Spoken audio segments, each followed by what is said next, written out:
I'm sorry, I cannot say that word.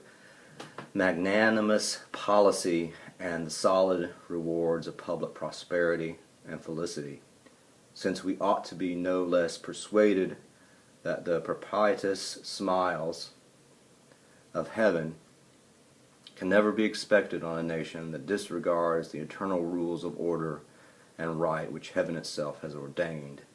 And since the preservation of the sacred fire of liberty and the destiny of the republican model of government are justly considered, perhaps as deeply, as finally staked on the experiment entrusted to the hands of the American people.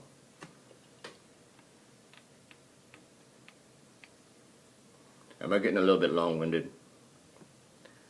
Besides the ordinary objects submitted to your care, it will remain with your judgment to decide how far an exercise of the occasional power delegated by the 5th article of the Constitution is rendered expedient at the present juncture of the nature of objections which have been urged against the system, or by the degree of inquietude which has given birth to them. Instead of undertaking particular recommendations on this subject, in which I could be guided by no lights derived from official opportunities, I shall again give way to my entire confidence in your discernment and pursuit of the public good. For I assure myself that whilst you carefully avoid every alteration which might engender the benefits of a united and effective government, or which, shut up now, ought to await the future lessons of experience, of reverence for the characteristic rights of freemen, and a regard for the public harmony will sufficiently influence your deliberations on the question how far the former can be impregnably fortified, or the latter be safely and advantageously promoted. Let's see here what he's doing here. He's like so humble and saying, you know, I'm not going to be a king. You guys are really the folks in power. I'm a servant. To the foregoing observations, I have one to add, which will be most properly addressed to the House of Representatives.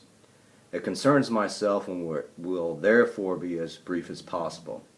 When I was honored with a call into the service of my country, then on the eve of an arduous struggle for its liberties, the light in which I contemplated my duty required that I should renounce every pecuniary compensation.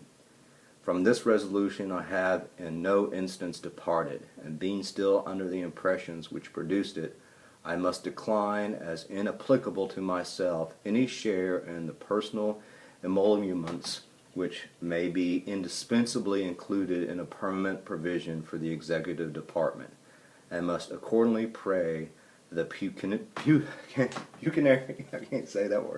pecuniary estimates for the station in which I am placed may during my continuance in it be limited to such actual expenditures as the public good may be thought to require.